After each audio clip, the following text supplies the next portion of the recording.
You are listening to the Horse Radio Network, part of the Equine Network family. Hi, I'm Jennifer Wood. And I'm Jennifer Connor. From Equestrian Businesswomen, and you're listening to Equestrian B2B, the podcast that brings together industry leaders, entrepreneurs, and equestrians for conversations about how they build and sustain a successful business. On today's show, we speak with Dr. Sam Fielding about her journey from acupuncturist to mindset coach. She gives tips about shifting your mindset, breaks down myths surrounding mindset, and gives us an update on the Mongol Derby. Dr. Sam is an Ivy League educated doctor of acupuncture and Chinese medicine. Coming from a family of orthopedic surgeons, she found her way to acupuncture through her lifelong passion for horses. Growing up in Maryland, Sam rode hunters, jumpers, and event horses, as well as worked professionally for steeplechase and timber racehorse trainers. All she wanted to do was ride professionally, but with zero support from her family in a career as a pro rider, she chose to go to vet school instead.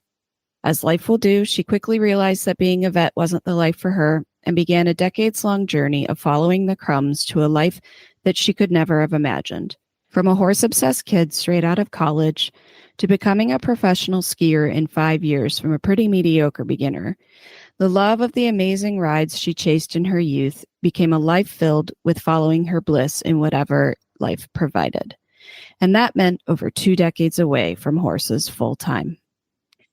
After a debilitating struggle with PPD, after the birth of her first daughter, struggling from suicide, she found her way back to a life she thought she'd never experience again with the help of horses. It has become her life's work to share her understanding of how we shape the worlds we live in through the power of our minds, and firmly believes that all lovers of horses share a unique gift in our connection to the horses. She shares her perspective on the power of our connection to horses and its purpose to help us heal as individual humans, and from there expand our compassion to help heal not only our communities, but also heal the world. It all starts with each of us in our own minds, says Dr. Sam. Hey, Equestrian B2B podcast listeners, ready to level up your biz? Ride Every Stride specializes in tailoring brand identities for equestrian businesses. From logo development, essential stable accessories, and custom product branding to exclusive awards, VIP event must-haves, and chic apparel, they've got you covered. Visit rideeverystride.com. Use code B2B15, that's B2B15, at checkout for an exclusive 15% discount. Elevate your brand with Ride Every Stride, supporting women in business and equestrian excellence. We're so excited to have Dr. Sam Fielding on for an entire episode. We were able to get a little snippet from Women in Business when she came to do a talk for us there, but to hear more about your journey and get an update on the Mongol Derby, we're really excited to have you on today.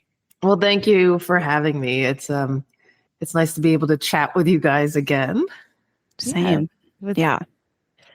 So we're going to jump right in, and I kind of wanted to talk about your journey from going from an acupuncturist into this mindset coach business that you have going on. Yeah. It's funny because it doesn't make a lot of logical sense when you think about it, because here I am. My acupuncture practice really truly was working with people in the office, treating all kinds of ailments, sports injuries, migraines, you name it. It could be anything and everything.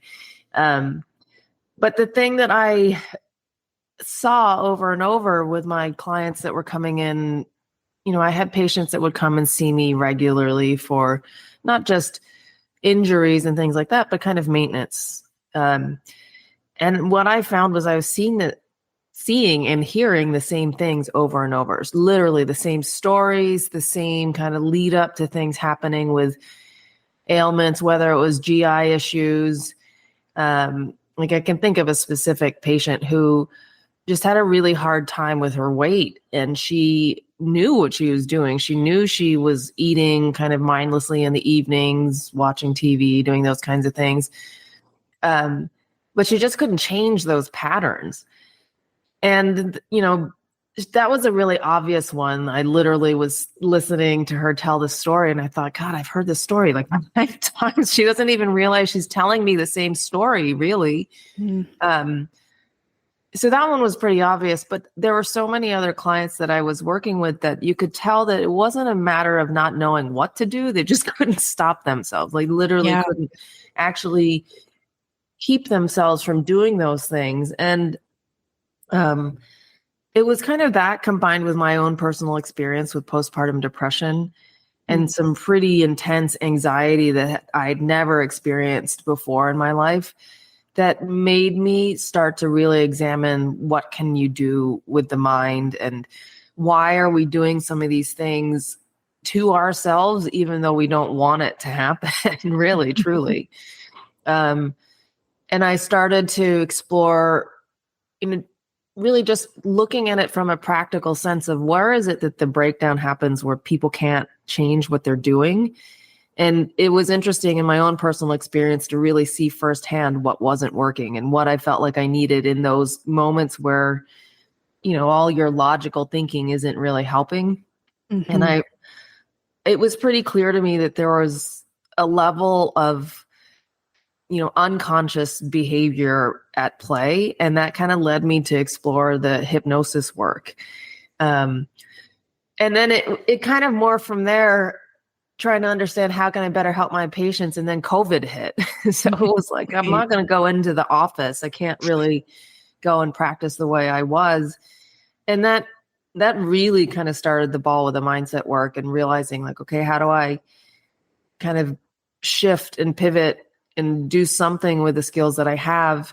But I also was at this place where I realized that I wanted to bring riding back into my life in a more kind of front and center way. I had the good fortune of growing up working for some professionals, and I really loved being immersed in the industry part of it. Like I love riding, but I really liked having it kind of be my work and almost like have an excuse to think about and talk about and have all horse things in my world. So I kind of melded everything there into that mindset and coaching work. And I realized, well, everything I do with my patients really applies to what I see tons of riders struggling with anxiety or fear, and whether it's like an intense paralyzing kind of thing or just kind of low level, like, why am I not motivated? Why can I not move past this level? So, that's how it kind of migrated from clinical practice to more of the coaching and mindset work. Did you kind of use yourself as a guinea pig to get it rolling, would you say? Totally. Yes. I test everything on myself. So, when it comes to acupuncture or the stuff I recommend to my patients or the mindset work, I literally do it on myself. And I mean, for me, I don't want to do something that I don't see working in real time. I mean, I have such a scientific training, like people don't necessarily know that the acupuncture, it's kind of, it's Eastern based, but there's a lot of science behind it. And then my background is in biology. So I'm very kind of scientific in my thinking. And while I respect science, I know that there are things that it just in paper and in a study or in a book, it doesn't always translate to real life. So I like to test on myself to make sure this thing works. And then if it works, really at the end of the day, people don't care. They want things that actually help them and change, what they're going through rather than what the book says it should. Right. Yeah. I love that, we've heard so many stories of people having to pivot during COVID and figure out something else that works for them. But to be able to find something that could sustain your business, that you were still able to help people, just in a more mental rather than totally physical way. I think that's such a cool story to hear, and that it turned into really your full-time business, right? I mean, I know you still do acupuncture, but it wasn't just a during COVID thing. It became what you really focused on. Yeah, it really did. And I think that the more I explore it and the more I try to understand how can I better help people, I realize how, I mean, my thinking is always trying to get to the most encompassing thing that does, like, I want more bang for my buck. So I want to do the things that I think are going to be effective, but also not just kind of short-term thinking. Like how deep can I go to look at something? If I can get to the root cause or identify an area that is an issue for someone that's going to cover 10 things versus 2, then I'm going to go for that. And mindset, I truly can see how it really influences everything. It influences all the decisions we make, whether it's in your business, whether it's in your health, your riding. It's really kind of the catch-all. I mean, that's what we're doing here. We identify with our physical body so much, but it's our mind and how we're processing everything and what decisions come from it that influence everything we do. So the mindset part, to me, is really fascinating, but also it's so powerful. That's the thing that I love about it the most, is that it's sometimes hard for people to grasp because it's not something you can see, but it's something that you can experience and change. And I think that's why I created the work I do with clients and the programs I created the way I did, is that it's not that it doesn't work. It's that most people don't go through the process of kind of trying to change their mindset in the right way. So they're not seeing the right changes or recognizing progress for what it is, and then they give up.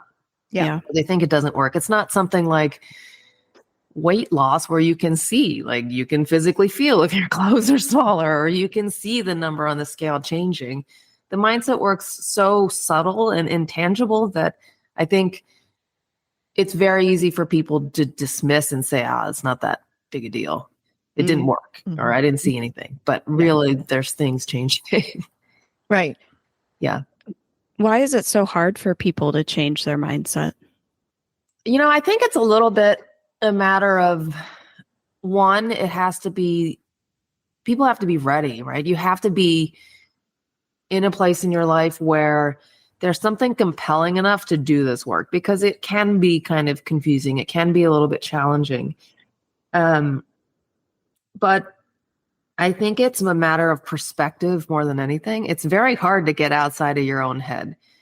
So and I think it's very difficult for people to do on their own, because of the reason, your perspective that you see it's literally everything, and you have blind spots. And if you're not being really kind of strategically put into a different way of seeing things that makes sense in the big picture, you might get little snippets of things, but you have no context or reference for whether what you're doing is working or not.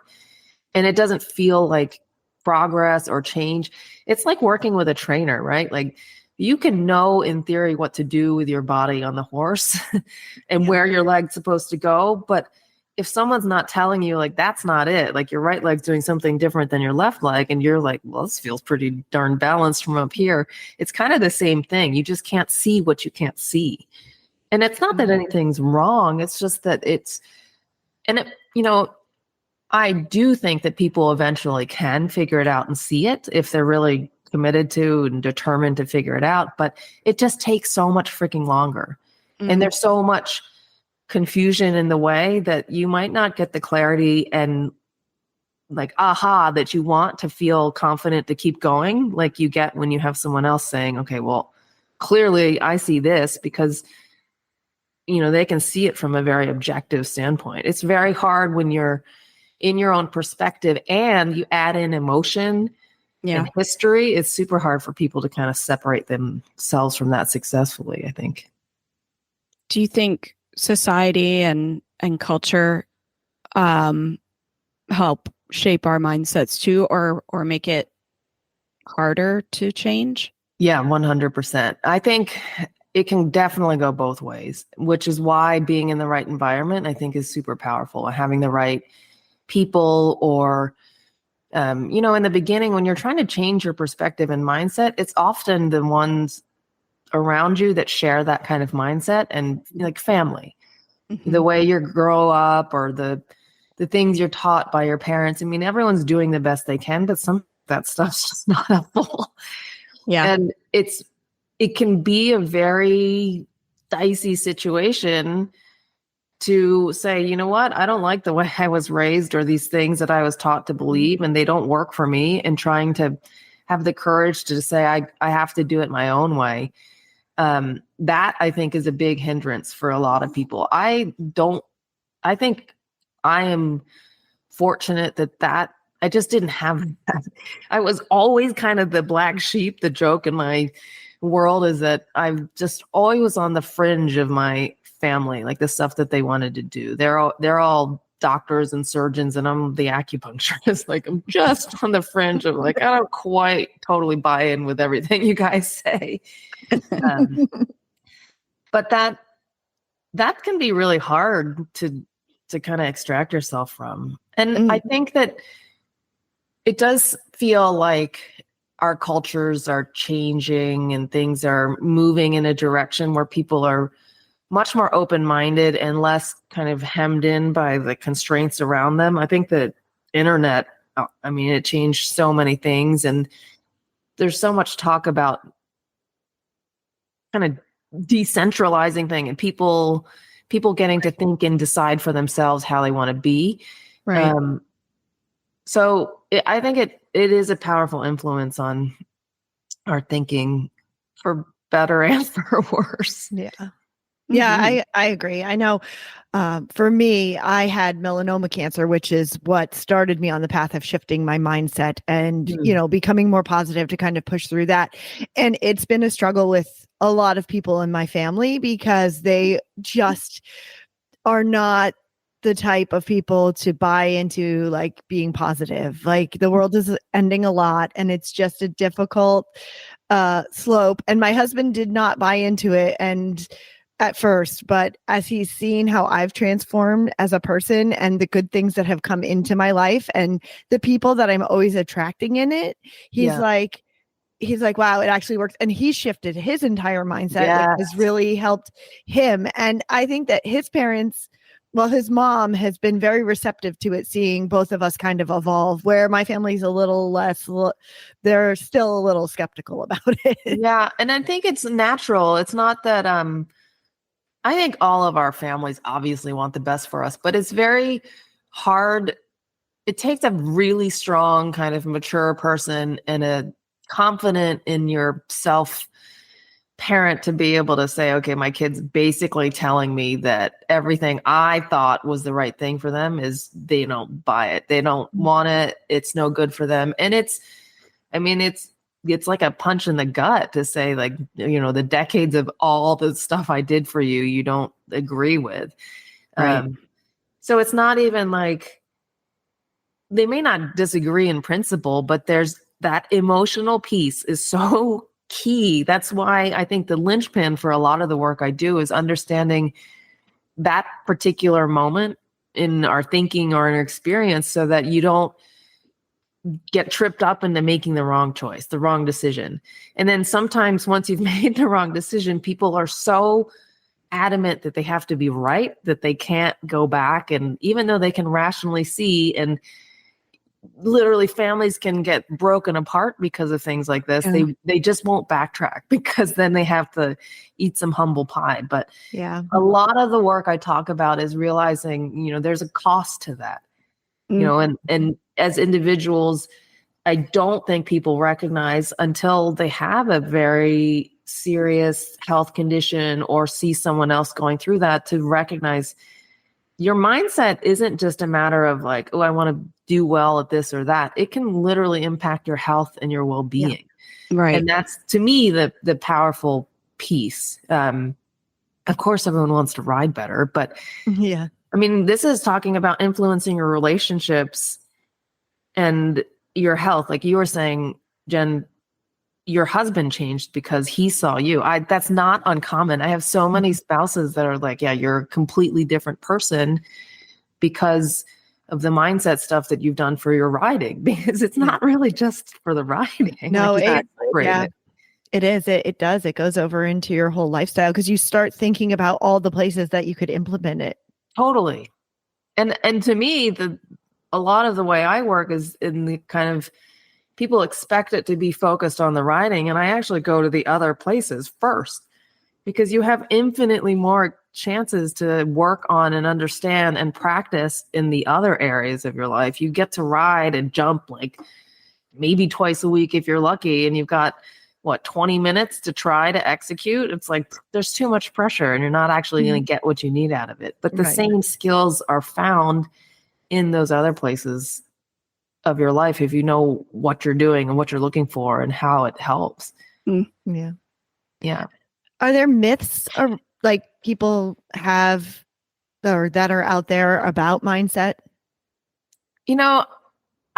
It's funny because I've been thinking a lot about that. What are some big kind of misconceptions about how mindset works?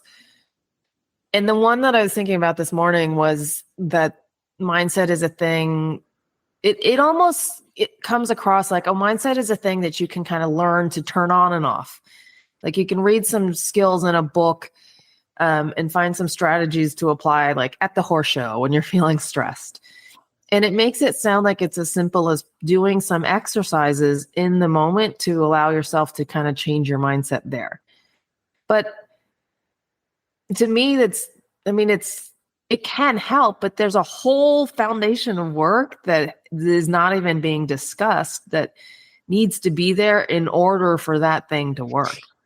And at the base level, you got to ask a question about, well, why is the problem even there? It's not a matter of looking at why you're nervous about going into the 3 foot versus 2.6. It's a much deeper issue than that. But I don't know, because it's interesting since my background is so different. I wasn't trained as a sports psychologist. I don't really have that perspective. I come from the lens of the perspective of how everything we are in our physical bodies and our mindset is a function of the energy that we're kind of being. So I don't actually, I don't know. You tell me, what are some of the myths that you guys have heard? No, I feel like people often think that things about mindset are a little woo woo, right? Yeah. And I don't necessarily agree with that. Like, I think it's just basic, getting to know yourself and, figuring out. I like how you mentioned before, having somebody like you there to point out when you're on the right path, because it is hard. I've done it myself for a long time, and now I have my husband who's able. He'll be like, "Oh, you're not really thinking positively. Like you're going down the wrong road," and he's able to kind of pull me back. But for a long time, it was like me trying to negotiate it myself, and so I think that I've come across people being more like it's a woo woo type of thing than actually like. I don't even know how to describe it. No, I get that. I totally get that. It's so funny because I'm so deeply entrenched in the woo woo stuff now that I'm like, oh, that's woo woo. I can't even tell. So far in. Right. Well, because I totally come from that very skeptical world too. The first time I did acupuncture was I worked for a racehorse trainer in Maryland, and I had hurt my shoulder galloping or doing something in the barn. And he said, "Oh, well, go to my acupuncturist." And at the time I thought, you go to an acupuncturist? I was shocked. I did not think that was coming. He struck me as the kind of person that would be like, "Oh, I'll go take some, 1,000 milligrams of Advil, like some ridiculously dangerous amount. Robaxin. Go take some of the horse drugs. Go rub yourself with some horse drugs or something." Yeah. But when he sent me to the acupuncturist, I thought, well, shoot, if he goes, I'll give it a shot. And it worked. But I mean, had it not worked well, I definitely would have been one of those people that just clumped it in the woo-woo, like that's too crazy. Like how could that stuff work? The mindset stuff to me, though, seems very un-woo-woo, because especially if you're an entrepreneur, like if you read anything about business, you know that the big guys the people doing crazy stuff in their business, we're talking people that 7 figures is like, yeah, that's a given. It's all about mindset. Mm. That's the number you read about anyone. You want to know the secret to some billionaire success? It's his mindset. It's not it's not his business strategy. It might be his network. That's another big thing. But mindset is like the number one thing. The way these guys are living their worlds and what they see and expect about themselves, like that is the thing that separates the top guys from the people that are struggling truly. So it doesn't come even close to being woo-woo to me anymore. Well, yeah, and I have to say, when I first started, so the very first book I read about mindset was The Secret, which I think a lot of people start. Okay, that one comes across as very woo-woo. Yeah, and so I was like, oh my gosh, like this is crap. Honestly, when I put it down, I did the same thing. and I then- was like, I'm done. Yeah, and then I picked it back up, and then it kind of set me on a path of looking for other information about mindset, right? And growth mindset with Carol Dweck and some of these other people who I was like, oh, like psychologists are talking about it. So let me go down this avenue and read some stuff about it. So that was helpful. But yeah, my initial thought was, oh, this is crap. This is garbage. Well, but that's the funny thing is I had the same reaction as both of the gens. and it's first you're like, ooh, this sounds interesting. And then you get a little bit like, okay, this is just crazy talk. Yeah. Mhm. But I think the reason that we got left thinking this is crazy talk is because they didn't explain how to do it or why it was working. It was just Right. like this magical, like, oh, It you happened. Yeah. right? Like, It oh, just you just happened, and you're like, well, you that's think not the going to thing just and you happen for me. manifest Right. it. And it's not Right. that simple. No. Yeah. It is actually not complex, but it's precise and it's kind of Consistent. yes, you have to have a level of consistency, and there's no magic to it. Like a lot of what I teach in my program talks about the energetics of it, and there's a lot of physics behind it, but I don't think that would have been as sexy a movie as Right. like making it sound like this magical, mystical thing that some people have. It's not. But the interesting thing, Jen, is that I had a similar experience with some of the more pivotal things in my life. The first time I read it, I got the like, oh my God, this is exciting. And then was like, I don't know if I buy this. And I put it down, but then I come back to it. Mhm. And I'm like, okay, I'm ready to revisit this. And then the second time you come back, it often does. It takes you on that journey of like figuring out for you what resonates. Like, okay, maybe you find something a little more science-based that makes you feel a little more comfortable. Because I did a very similar progression with like my health version of that. And then I realized when I went so far into the science, then I started losing the applicability. Like, well, okay, now I'd like to know how this applies to me. Like, how can I make this work? And that's where I felt like I had to find a balance between the woo-woo and the hard science, because neither side was actually helping me. It was kind of like info here, info there, but I want to know, how do I do this? Right. Yes, that is always my issue with things is, you can talk as much as you want about being positive or whatever it is, but how do I practice it daily? What am I doing specifically? Like, tell me exactly what to do. That's what I need. Yeah. And I can't just figure it out for myself by somebody saying I was positive about something. And but like that's a start, but then how? Like what could actually make it work for me? That was actually one of the major things that I always had in the back of my mind when I was creating my program.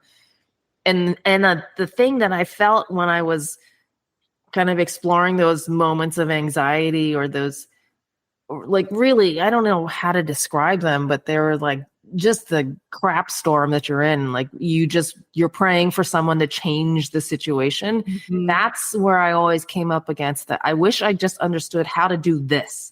Yeah. And over time, staying in that and kind of exploring that experience, which is really sucky, but what else do you have to do when you're in that moment, is what I realized and kind of put together in my program. These are the things that helped me avoid getting into those. And this is what you do when they come, because you can't avoid them 100% of the time. Yeah. And that was the big thing, was a lot of people are like, that sounds amazing, but what do I do? I like you were saying, Jen, I literally need to be told, do this, follow these steps, and do this for this amount of time so that you can experience things.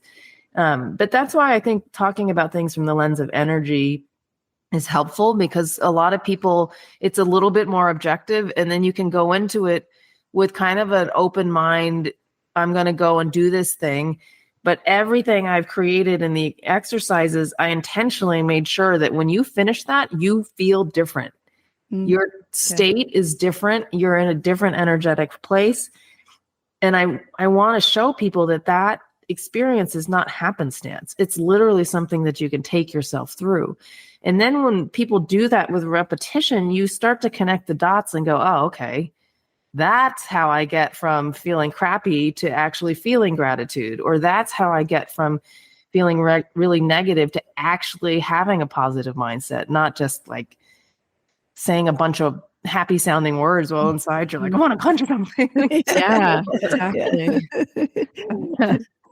While we're talking about this, what kind of self-sabotaging behavior do you think people are doing that they're not even recognizing that they're doing? Well, that's interesting, because that was kind of another thought when you're asking about like, what are some of the things that you see people doing or misconceptions about mindset? And I think that it's that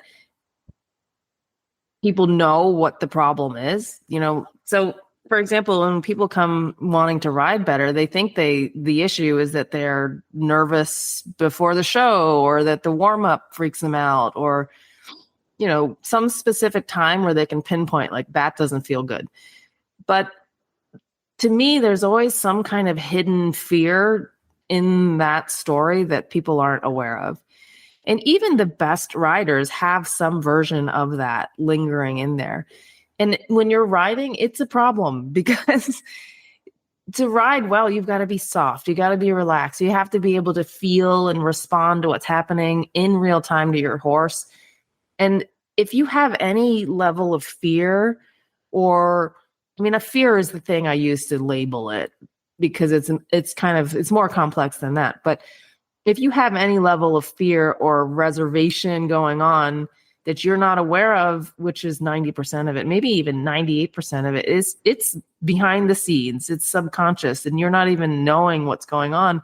There is tension. Like people talk about, like you'll see people on their horse and you can see the tension in them, and you ask them, they're like, I'm fine. Like their shoulders are all hunched up, or they're like, their hands are really gripping on the reins, or one more than the other, and they don't have the awareness to actually even pick up where the tension is in their body.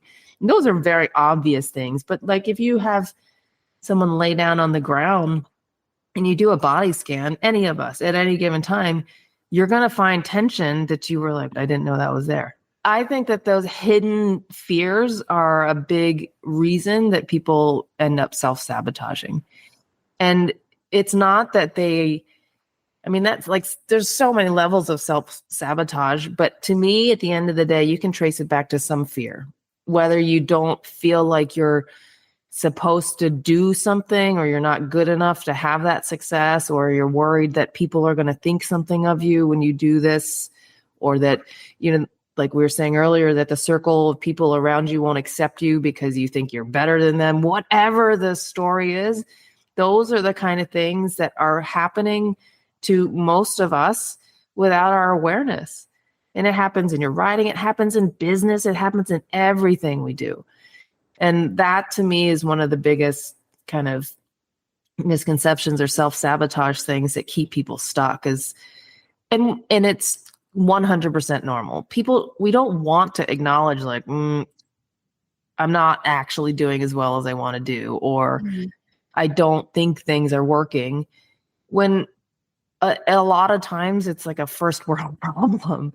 It's not that we're really struggling, right? It's not that we're struggling to put a roof over our head or eat well, or a lot of the things that truly most of the world does not have that luxury of. But to me, it's not that it doesn't matter, but there's no logical reason, there's no justification for you to dampen down your experience because other people are suffering. Everyone's suffering all over the world, but to not improve your situation because you don't want to admit that things aren't okay, to me is one of the biggest disservices that we do to ourselves. It's okay to admit that it's not working. Like, newsflash, when you work as a practitioner, like an acupuncturist or a doctor, you're in there in your office and you just get this stream of people coming to you with problems. I promise you, every one of them has problems that they're not sharing with other people, but they're coming to me for help. And it, for me as an individual, really changed my perspective to say, you know what, everybody has something. And I truly believe that. And it's no big deal. I don't think any less of my patients because they tell me all these things that are going on or have things that aren't working in their life. It actually is kind of refreshing to be like, oh, shoot, if we could all just be normal and acknowledge that there are things that are really not working, then we can actually fix them. Yeah. It's funny that you talk about how people aren't aware of like their tension. I have two examples of this that are super funny. One is sometimes I'll do yoga online with this woman called Yoga by Adrian, and I'll be doing the yoga, and all of a sudden she'll be like, pull your right shoulder back or release the tension here. And I'm like, I didn't even know I had it there. Like, I'm like, oh, I felt the difference. The other thing is, over the summer, I was taking some reining lessons, and it's so different than writing English. And they kept telling me, you're gripping. I'm like, I don't even know where I'm gripping. Like, what do you mean I'm gripping? What am I gripping? And it's like, no, you got to open your hips and you have to do this. And I was like, it's such a different sensation, but I wasn't even aware that I was like gripping, and having somebody on the ground say that was just like, what? Yeah. I had, what they commonly throw everything into TMJ, issues. But when I was really stressed years ago, it got so bad that my jaw would pop out of place. And it took a couple years of me reminding myself, like every half an hour, unclench your jaw, put your tongue down off the roof of your mouth, like separate your teeth with your lips closed, like all those things that you're supposed to do to like let your jaw go. And I did it so much that I don't have those issues anymore. But now I can feel it when I come back, when it comes back and I'm stressed. That's the very first thing I have to do is start like unclenching my jaw. Yeah. It's crazy when you catch those little things. Like, I've noticed that and it's odd. It's like, you wonder, where do these things come from? Mm-hmm. But I have this thing that I've noticed. I hold my hand in a certain position. If I'm kind of like not 100% there, like relaxed in the situation, I catch myself putting my hand in this certain position. And then I go, oh, why are you doing that? Like, you don't even know that you do it. Totally. And I think a lot of them are just like coping mechanisms for not dealing with the emotions. And they have all of those. And we all hold on to some of those. The ones that are sneaky, though, are the ones that stay, like, yes. You really have to be watching someone to see that that their jaw is clenched or their shoulder is tight or that they're like, just kind of contracting a little bit. Mm-hmm. But that's how we protect ourselves. Yeah. And kids are better at it, right? They are pretty free with their emotions and breaking down whenever they need to.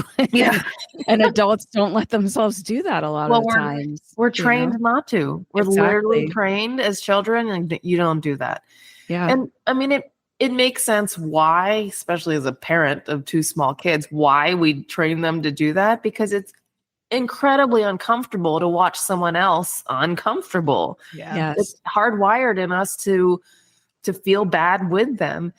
But at the same time, and we were talking about earlier why it's hard for parents to accept when you kind of decide I got to do things my own way. It's that same, like, I'm uncomfortable realizing that you're uncomfortable thing going on.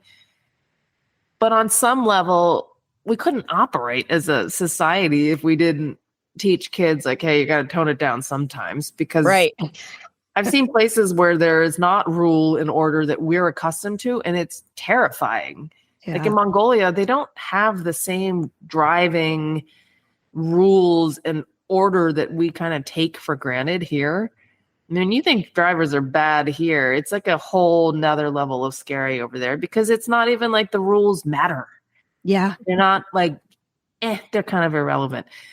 But it matters for us to function well in society. But then, like all things, we cross the line where now the individuals have lost their ability to feel safe and happy and be able to express and do things that we all need to do, which is why, like, the work I do, I think it is for everyone, but it's only really appropriate for the people that are in the right place to do that are ready to say, yeah, I want to figure out how to do this. Like, I can feel how I'm hemmed in and I'm not myself. I can feel like I don't have a means to express the fears I have or the insecurities that I feel and move through it. Like, they're totally hampering me and keeping me stuck.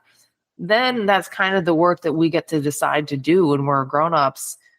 And to me, it's a blessing. Like, truly having gone through it and being on the other side, I realize it's a blessing. It's changed my life infinitely for the better. But before, you're like, I don't know if I want to do that. And it takes getting to a point where you're like, I have to do it. Yeah. to do that work. And I don't think anyone escapes childhood without having all of our little weird quirks and coping mechanisms dampened down to the point where if you don't look at it later as an adult, then things get really hard. Right. Yeah. Or you suffer health consequences and relationships breaking down and things like that. So, yeah. It's interesting that, like, you talked about the outside perspective, and it takes somebody saying, like, I don't understand why you do it this way, or why, like, my sister-in-law, when she came into the family, like, the way her and her family deal with emotions are like the opposite end of the way my family does. Like, we don't talk about anything. No, we're not going to discuss that. Like, just deal with it.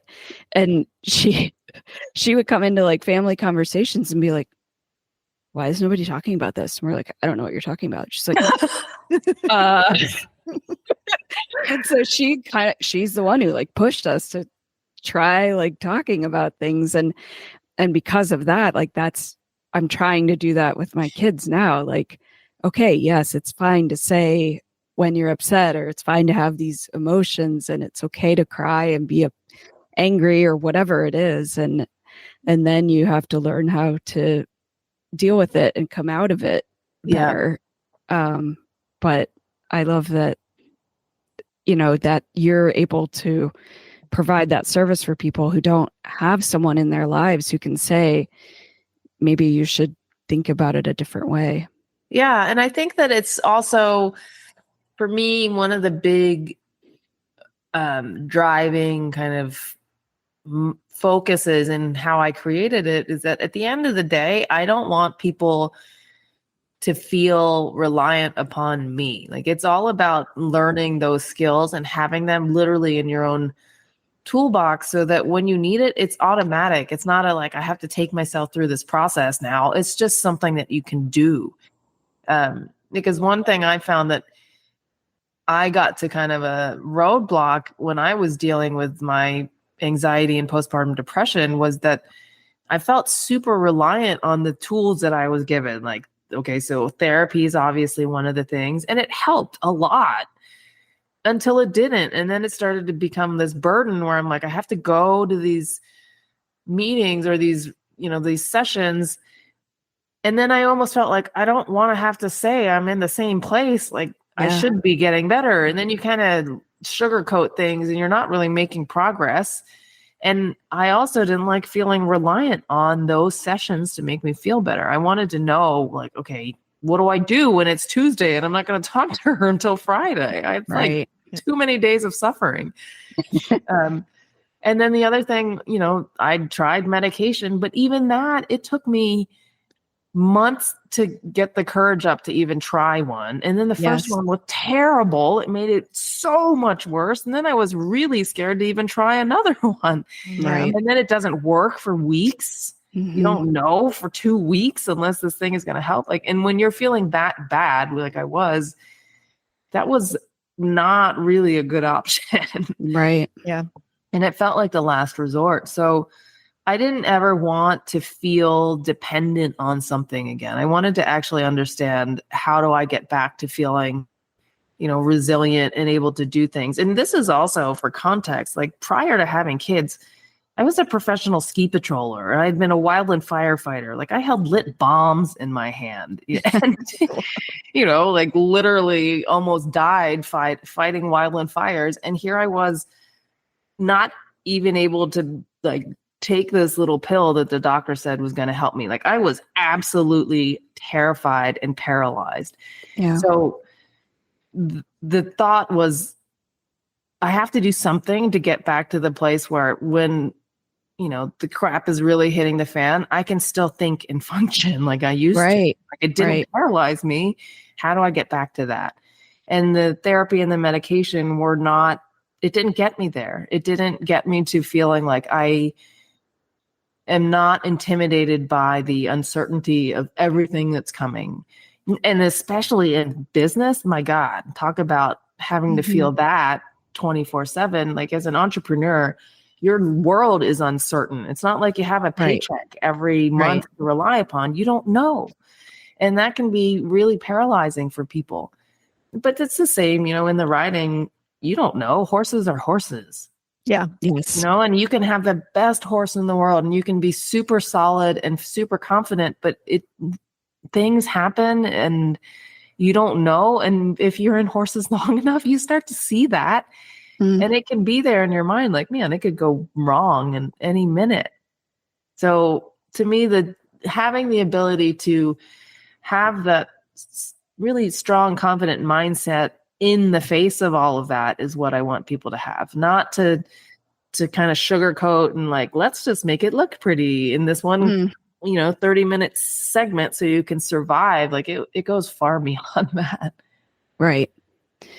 And, we've been talking about the consistency and having to put that work in. But for, someone who works with you, is there a change that people can do to see some sort of immediate result that makes them realize, okay, this is working. I want to keep going and working on it even more?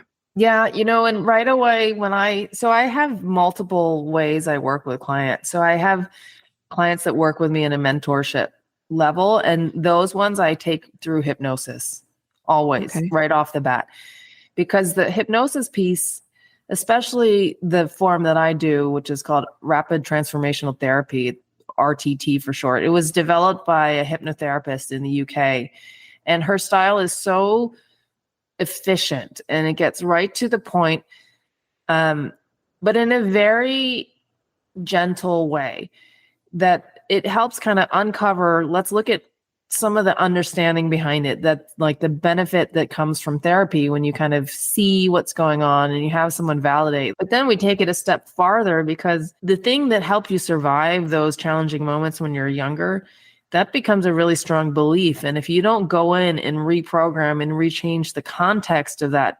experience, then those beliefs and those patterns are still there. So we go in with the hypnosis to change that. Change what the belief is, whether you're not good enough or you weren't lovable, or that, that some things aren't available to you.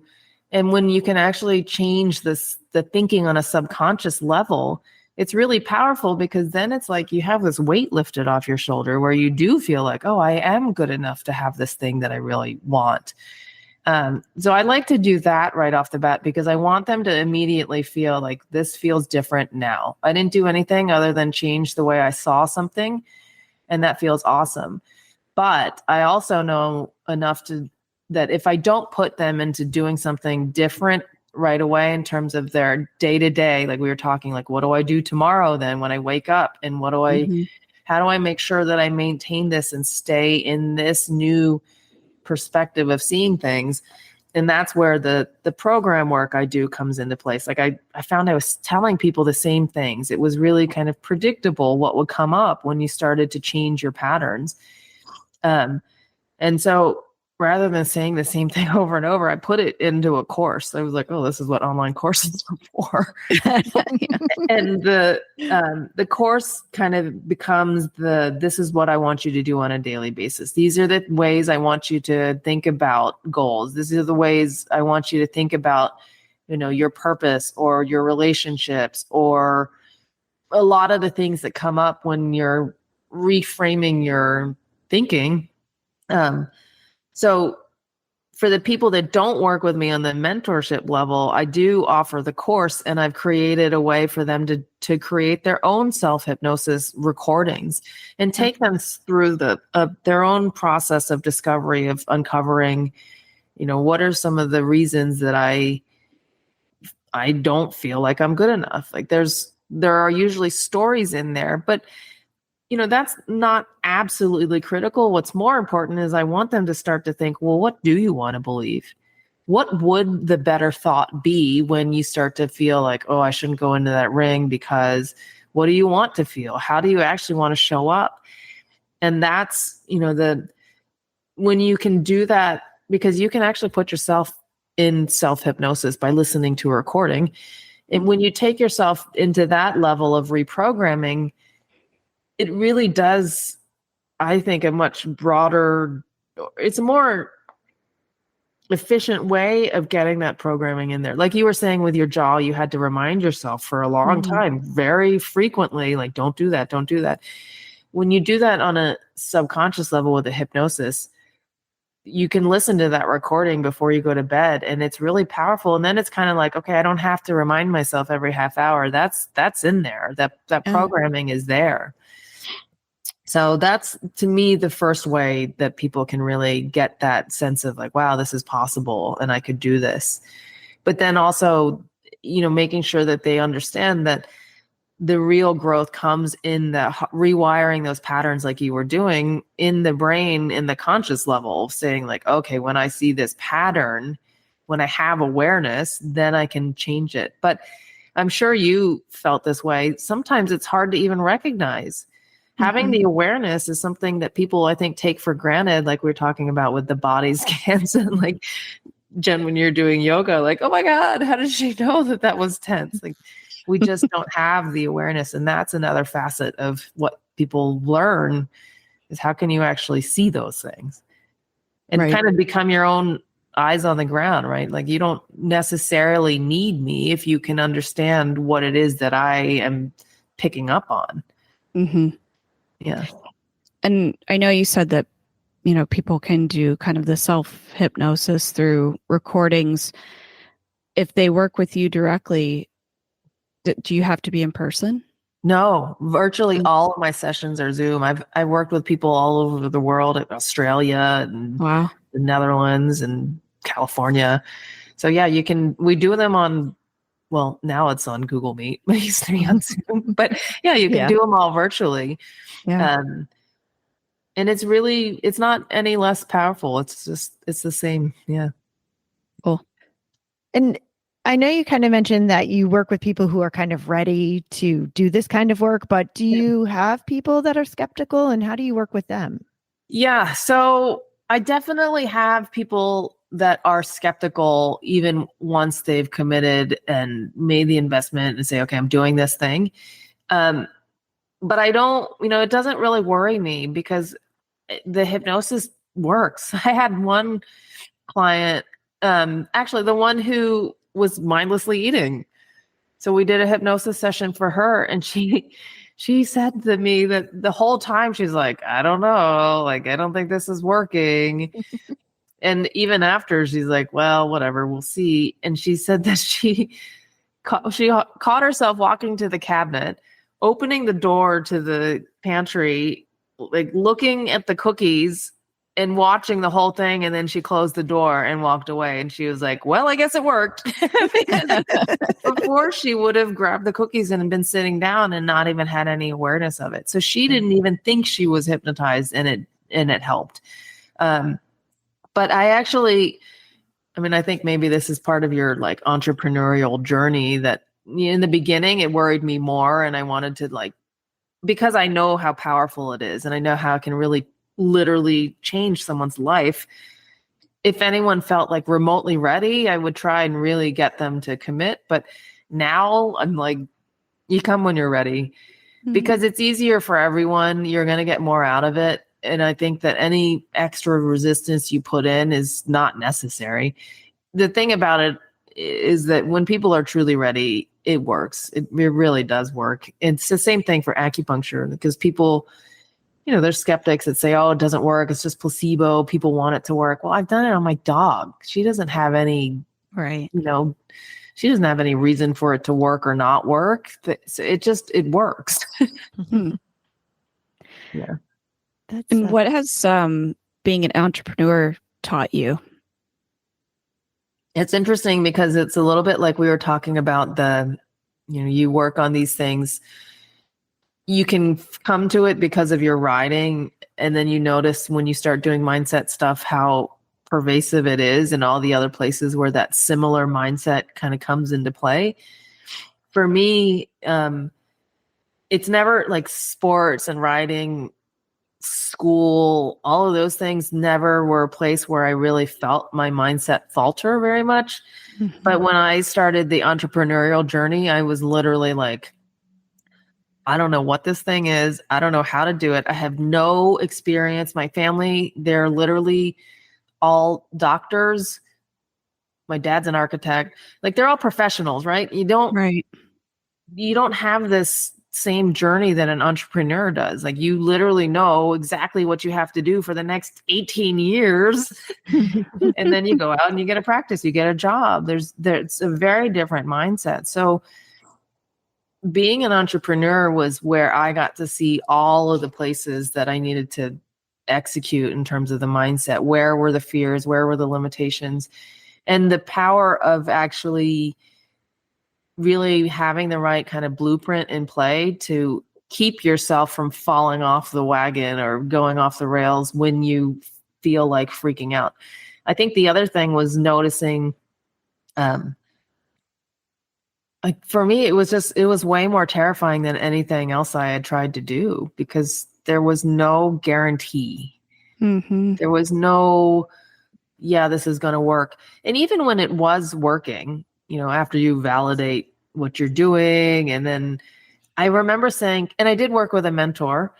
I remember him saying to him, like, when this works, and he's like, what do you mean when this works? Like, at that point I had already made 6 figures, and like in some crazy short amount of time, like 3 or 4 months. And he was like, what do you mean when it's going to work? Like, it's working. But I still found myself thinking, ooh, when's the shoe going to drop? Like, is this actually real? So it's interesting. It's definitely, for me, one of the areas that's pushed me the most in terms of looking at where I can change some of these beliefs that aren't benefiting me truly. So I've been stalking your website because it's amazing. Oh, thanks. And it's one of my favorite websites that I've come across, actually. And I was just wondering, what does the future of your business look like? Like, where are you headed with it? Yes, that is a good question, because it is changing a lot. I no longer work with that mentor who helped me.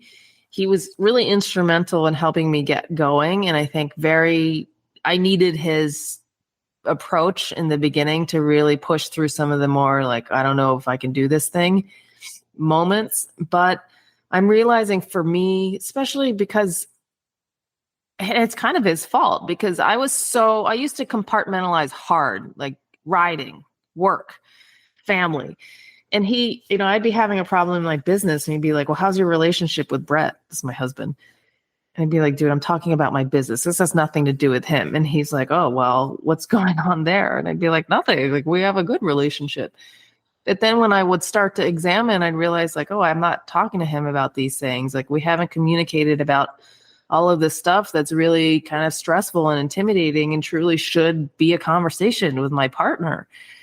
So it's kind of his fault that now I'm like, well, my family is really central to my world. My kids are almost 9 and just turned 6. So they're at this age where they want to be around me. They want to do stuff. And I realized that I'm just not a person that does anything half. And so when I work with my clients, it's all in. I'm thinking about how do I help them, their issues and where they are kind of will pop into my experience.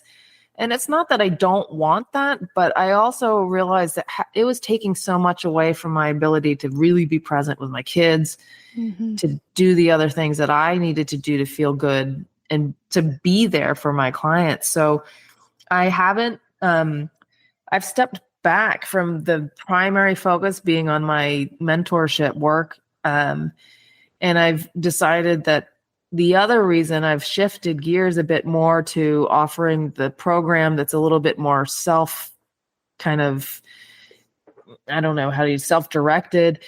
is that I had a lot of people over the years reach out that said, I heard you on a podcast. What you said resonated. I really want to work with you. And these people truly could not afford to work with me in the mentorship level.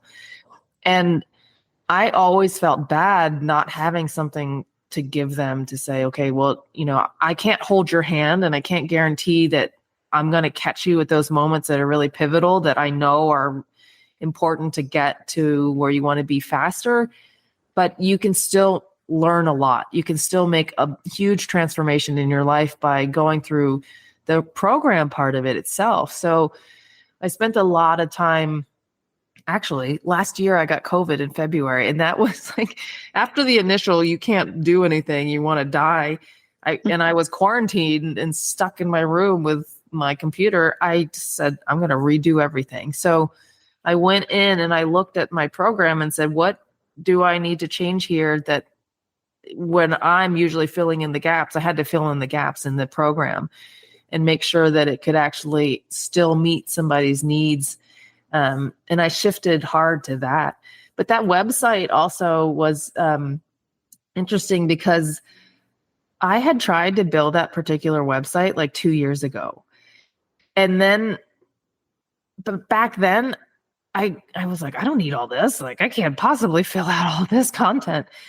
And it just sat there. And then as I redid the program and realized, okay, I need to change the whole system. So I wanted to make everything a little bit more automated, when people tell you you can do things passively, 100%, they're totally blowing smoke up your hoo-ha because it's impossible. It requires effort. Even when you have a more passive product, you're never going to be just sit there and never do anything. So I'll dispel that myth for people if they think it's possible. But you can make things a lot more automated, which I did. And then I decided, okay, my website sucks. I need to revisit this. And I found myself trying to build this website in a builder that wasn't designed to do that. And I found this I kept going back to this one site that I love for inspiration. And then I realized, I'm like, wait a minute. I bought a template that she recommended a couple years ago. Like, let me see if I can go and get that template. And how close is it to what I want? I'm like, this is fine. This is perfect. And when I went in there, I'm like, and it has all these pages that I was trying to build that weren't working on the other. It's just funny how that when the timing is right, the timing is right. Yeah. And I went in there and banged that out. I had all the content, the copy. I had all the images that I wanted. I knew what I wanted to say. If I had tried to do that 2 years ago, I would have been like, Right. I don't know. Maybe I should say this. Maybe I should say that. But it's kind of like in your business, you can only do what your business is ready for and what your level of experience is there to meet. And when you can, it comes easily. Like if you feel like you're struggling and treading water or going backwards and trying to create something, then it's probably not ready to be a part of your offer or where you are in your work. Because when the timing is right, it literally is like, oh, I could just sit down and bang this thing out. Yeah. Right. Yeah.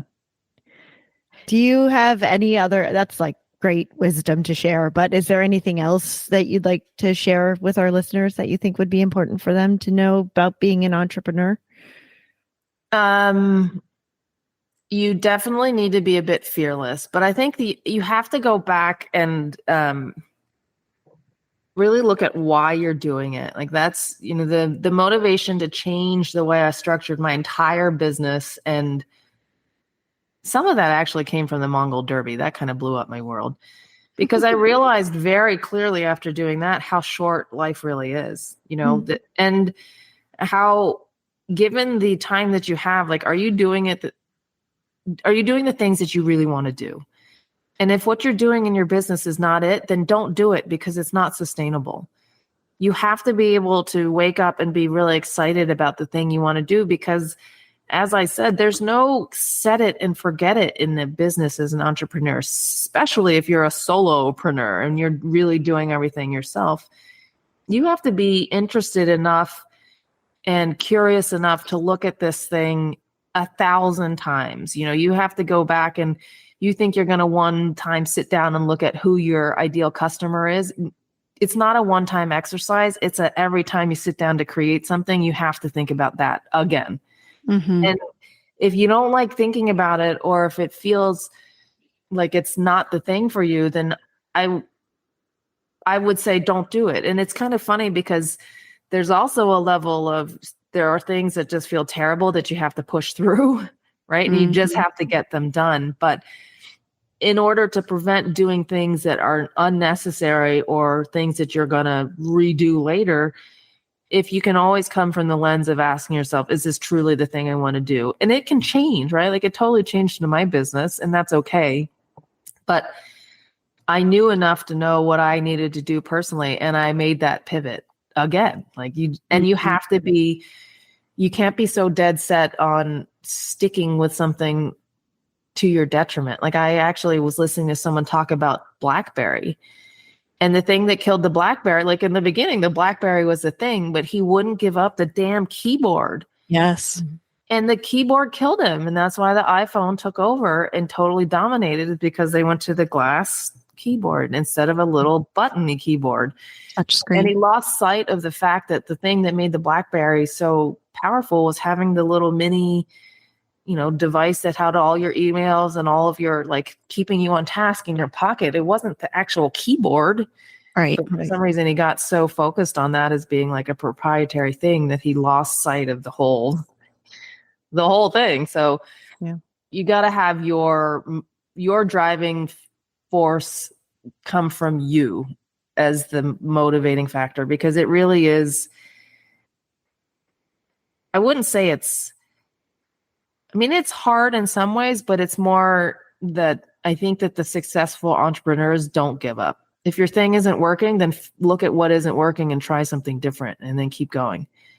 But if you stop, you're guaranteed to not have it work. But if you go and question and say, okay, I want to do that better, and then do it and do it better. Like that was like my third website. Mm-hmm. And the first one was pretty crappy. I knew it. The second one, I was like, okay, this is good enough. And then this one, I was like, I like this one. But there's still things that I could change and make better. I know I'm going to go in there and update some of the copy and tweak things here and there. And that's kind of what you do. And doing it in bite-sized chunks. Like do it when it comes. Don't think you're going to sit down one day and bang it all out. Yeah. Right. It's not possible. And then you're going to feel like you got defeated. That's just not how it works. That's all.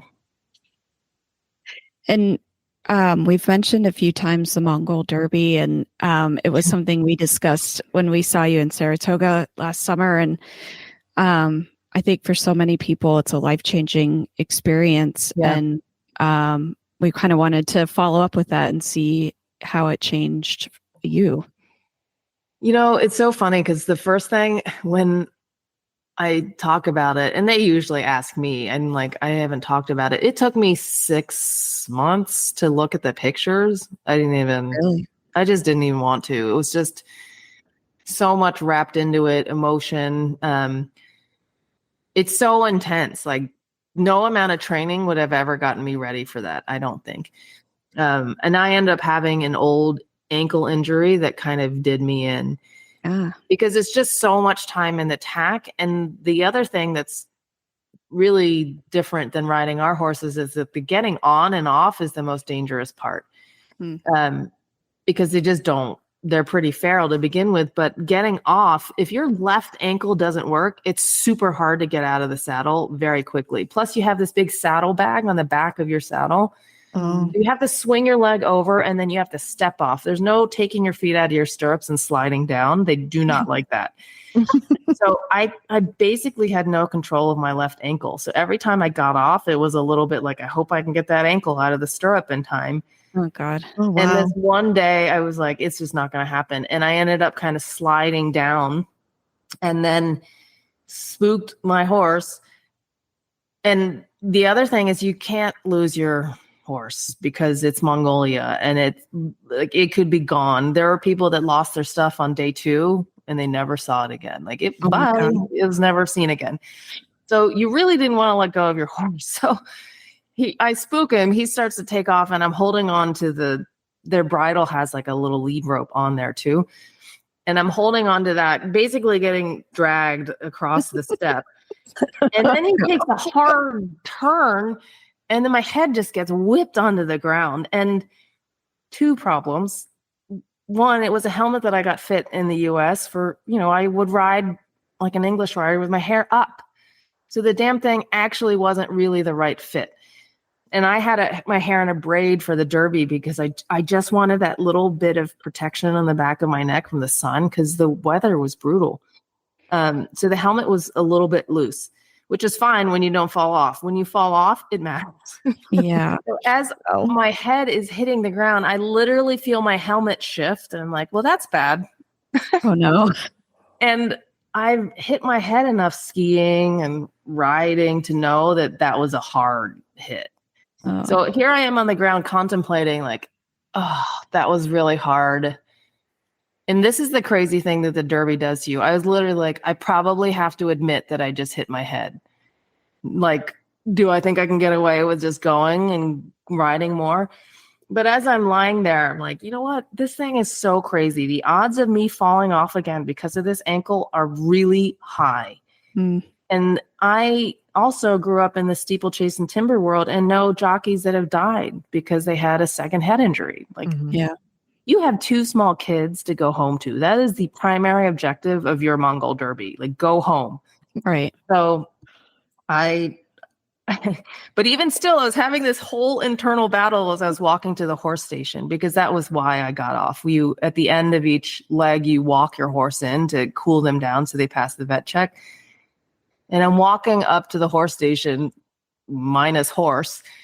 Oh, no. And I'm thinking like, I told someone that I was with to ask me 3 questions because as a ski patroller, I knew that if I lost my short-term memory, I was toast. They were going to be like, nope, here you can't ride. And I told her these 3 words I always used to say when I was ski patrolling to people that had head injuries. And I was like, blue, bird, and truck. I'm like, you need to ask me this in like 2 minutes. And if I can't remember it, you guys need to tell the medic everything because I'm bobbled. And the whole time I'm walking up there, I'm kind of looking for my horse, but I'm also just saying blue, bird, truck in my head. And it was actually hard. Like I had to really focus. And it was like, oh my God, I actually might forget these. But I just kept saying them in my head. And then I got up there and every time she checked me, I managed to pass it. But it was just too much of a risk to take for me. Yeah. But then there were signs that it was the right choice because my horse ran off with a herd of wild horses. Oh my God. I was like, this is it. I am never seeing that anything. Like it's gone. And they took off up over this hill. I didn't see where they went.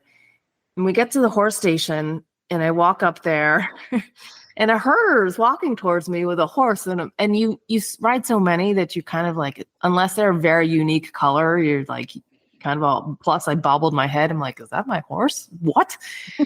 And he comes up kind of smiling and hands me a horse. And I'm like, how did he get here?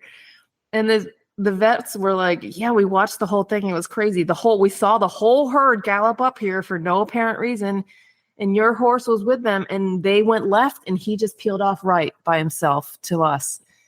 And they're like, it was really weird. We don't know why he did it. And as they said that, I was like, I could picture this like gigantic hand reaching down from the sky and be like, you go this way, buddy. And him just, because he had no reason it wasn't his home.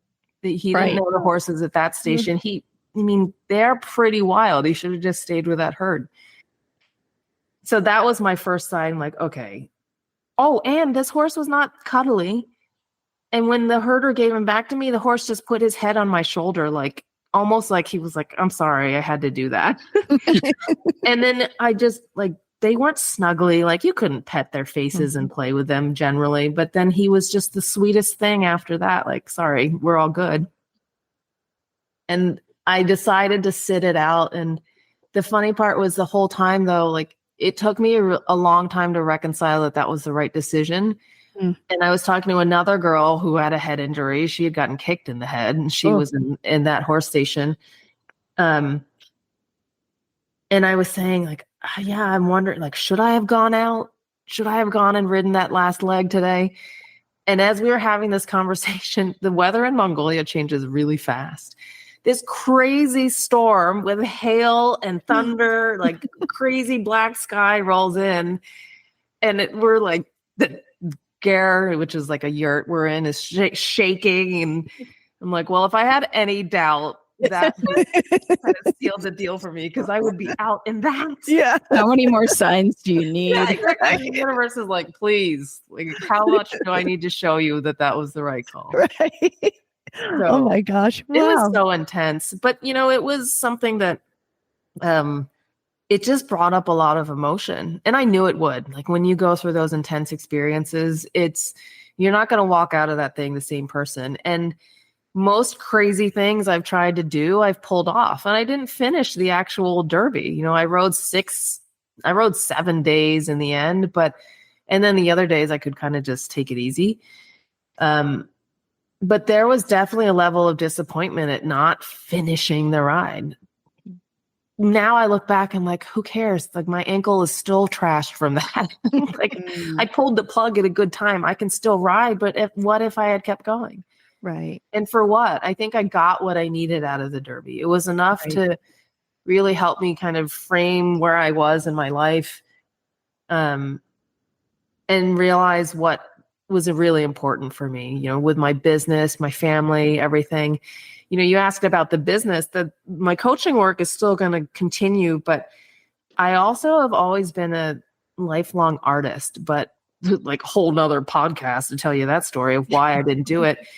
I have finally committed to doing, to painting more seriously. And I've had an incredible mentor for the last 3 years who's been like, okay, you keep saying that every year, but are you going to finally do it? And I think that after the Derby, it became really clear, like, no letting my fears about whatever around that entrepreneurial journey stop me. Like it's now, like I have time. It's a skill that takes decades of practice. Like you already burned 20 years not practicing. Like you got to go for it now. And I really have the Derby to thank for that because it really helped me realize how much, your time matters. And I'm definitely someone that wants to enjoy what I'm doing. However, whatever it is, I want to be really happy and fulfilled doing that thing. So I'm kind of now running 2 businesses.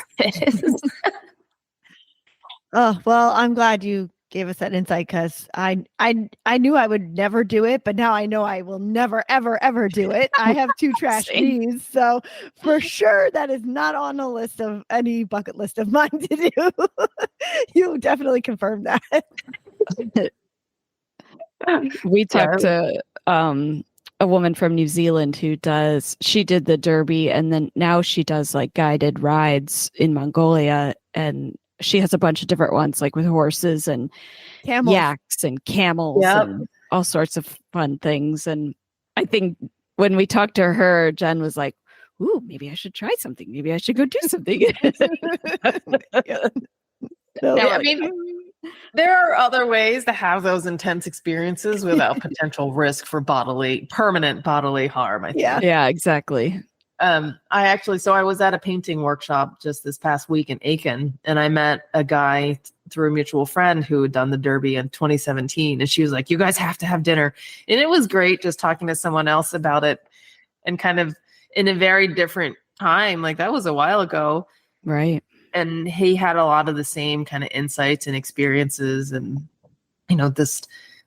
it was a nice confirmation to be like, what did you think about this part or that part? And have him be like, yeah, that was crazy. Like, it wasn't just me. What Right. I find so crazy is that before I went to college, I was at a riding stable, and there was a man coming to take riding lessons because he was going to do the Mongol Derby, and he was in his 70s. And I'm pretty sure he must have died doing it, because I can't imagine that he made it. Did he do it? Because there was a guy who was 70 that won.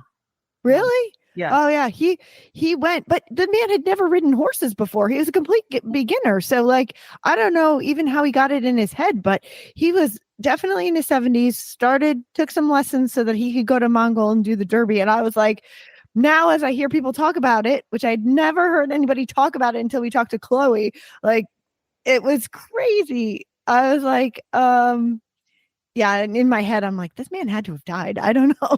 But the riding part is actually really minimal. It's the getting on and off, which is like one of the first things you learn when you ride. You don't ride them like we ride at all. So the actual, once you get the horse going, it's pretty easy. It's just more luck, because there's marmot holes. The horses would like plunge a foot into these holes and then have to pull their front end up and out. There are people that had rotational falls. But you basically... the hardest part was navigating, and we had to tack up. They changed the whole way. Like, before, the Mongolian herder would tack up your horse and hand it to you and get on. We had to tack them up, and like the vast majority of the times the herders were like, nah, you're never getting the bridle on this one. So they would just do that. And then you would help throw your saddle on. But even that, like, people were getting kicked trying to tack up. So the riding was actually probably the easier part, but just so physical, because we were riding like 100 kilometers a day, and it was usually 3 legs, maybe 4. So you had to boogie. There was no walking and trotting. Like, you had to gallop a good part of it. You had to canter, you had to trot, and then you had to walk to cool down. But it's just the sheer number of hours in the tack. Like, just honestly don't think that there's anything that could have prepared for that. You just get uncomfortable after you ride 12 hours a day. Exactly. Yeah. Wow. Well, it was so great to learn more about what you do and your experiences. And I just really enjoyed the conversation. So thank you for coming and talking with us today. You're welcome. It was fun. So at the end of each episode, we ask the same 4 questions to each guest. And Connor starts with the first. Okay. What is one action that women can take to make a big difference in their lives? I think the biggest thing that they can do is, like we were talking about earlier, acknowledge that if something's not working, that you can do something about it. And that really having the mindset to empower yourself is key. Because I think, unfortunately, a lot of women are raised to believe that they're reliant on people. And whether or not it's a in-your-face version of that, culturally, that's our lot. We're kind of made to believe that we don't do certain things, or that that's not for us. And I'm very much I've worked with, as a ski patroller or a firefighter. I've done a lot of jobs that are traditionally just for the men.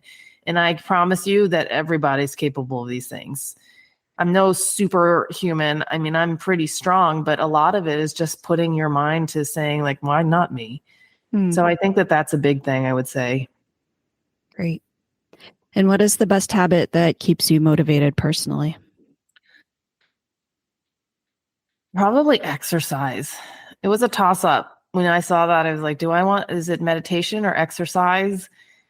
But for me, it's always been exercise first. I will say meditation now probably is more important, but when my physical body is not feeling strong and healthy, it's virtually impossible to do the mindset stuff. So I think, and at 47, that's why I could even go and attempt the Mongol Derby, is because I've always stayed fit. So I think that, yeah, probably exercise.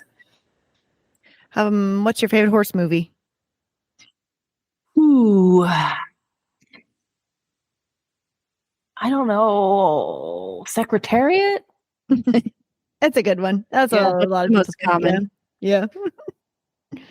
And who would you recommend to be a future guest on this podcast?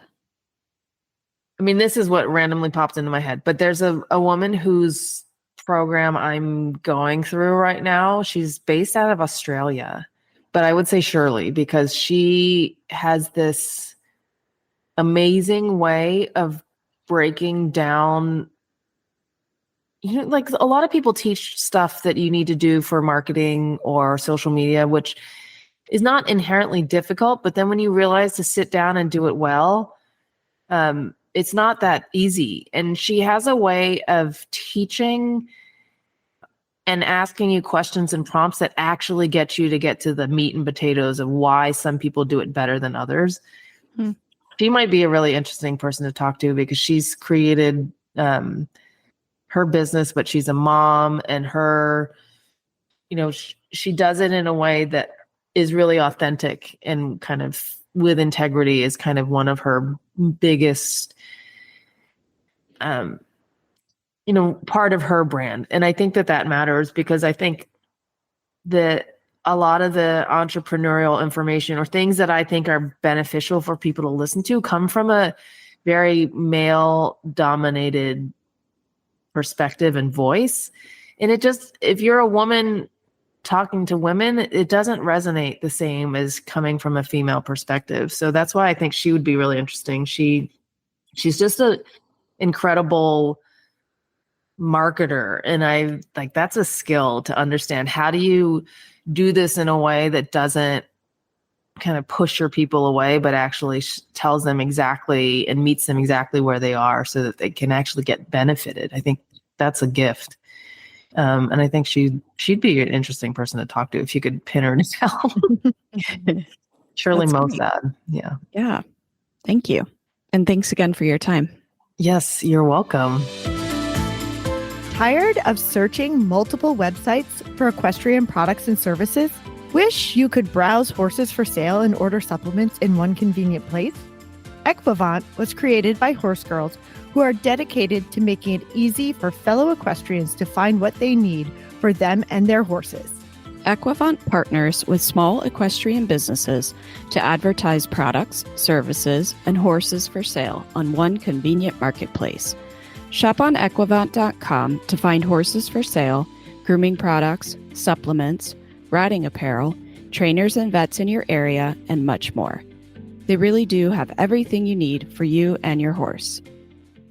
I really loved talking to Sam today. It was such a good follow-up from Equestrian Business Women, Women in Business at Saratoga. She had some nice insights then, and so it was great to be able to get a whole episode with her to kind of really dive into the whole mindset. I mean, if people have listened to our podcast before, they know that I'm really big into it, and I like to talk about it and think about it. And I found so much of the information very insightful. One of my favorite things was at the end when she was talking about how you can fix anything, you can make the changes. And it brings me back to a book I read years ago called Everything is Figure Outable. And I say that, and I say it to myself a lot, it's everything is figure outable. And that's exactly the message that I feel like she was giving, is that you're not stuck. You can figure it out. Mm-hmm.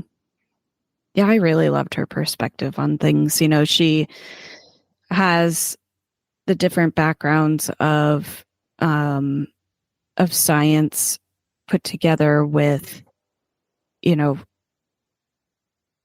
I don't know, she just seems so practical and straightforward about what she's asking you to do or how she's helping you. And I just really enjoyed talking with her and hearing how she, kind of changed her business from acupuncture solely and then to being, the mindset coach, but incorporating other things into it. Yeah, she's really easy to talk to. And she breaks it down. She makes it seem like it's very attainable things, and it's not that it's not the whole question about whether she thought it was woo-woo or how she would talk to people about it. Like she does. She comes from a science perspective, so it does break it down. It doesn't make it sound like it's outlandish.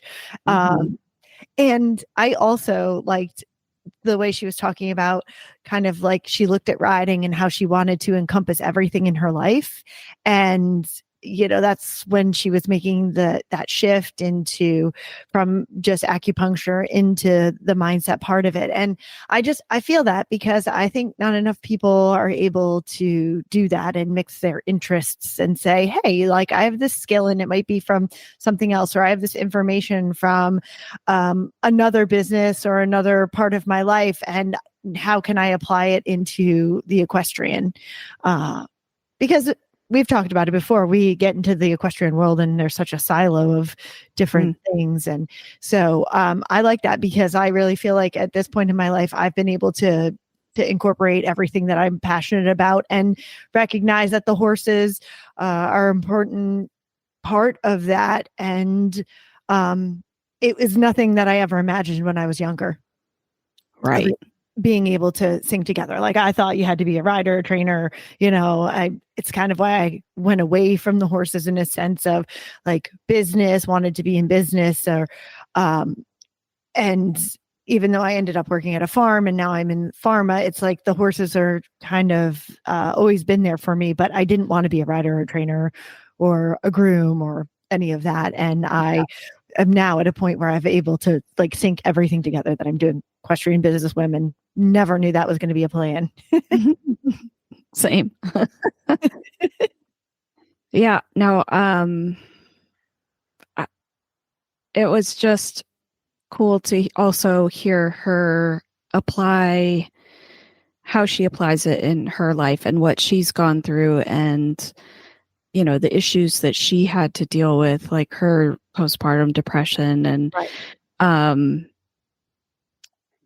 and yeah, I think, for some people that's really hard to share or to talk about. And she was very no nonsense about what she went through. And I mean, okay, it's probably been a few years and she's has some distance from it and she's found something that works really well for her.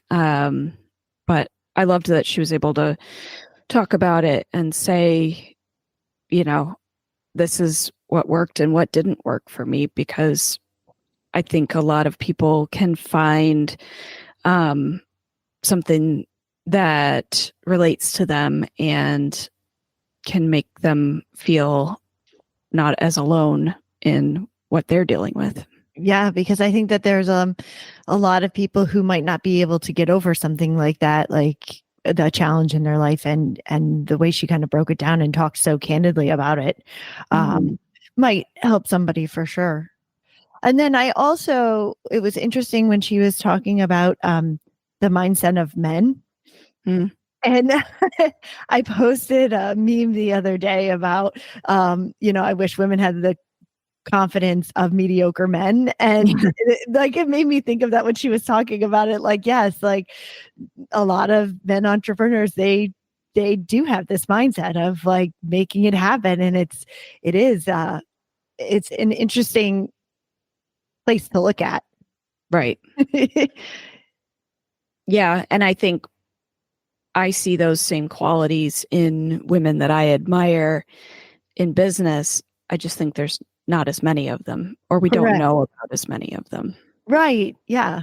Yeah, exactly. Yeah. There's definitely a lot of women, not a lot of women, but there's women that I look at and I say, oh, wow, like they go for it. And it's interesting. So I really, I love the whole message of it. I love everything. I think that she was super practical in everything we talked about. And I hope that it really helps some of our listeners going forward. Same here. And we're going to move on to more challenging things this week. We're heading out to California. So we're going to wrap up today and find the links to today's guests and the show notes at www.eqbusinesswomen.com. Equestrian B2B is out twice a month on the 1st and the 15th. You can find out more at eqbusinesswomen.com and follow us on Facebook and Instagram. Find Equestrian B2B wherever you get your podcasts and be sure to follow, subscribe, and leave a review. You can have all 20 plus shows of the Horse Radio Network with you wherever you go with their free app for iPhone and Android. Go to your app store and search Horse Radio Network. Now, go be secure in your decisions.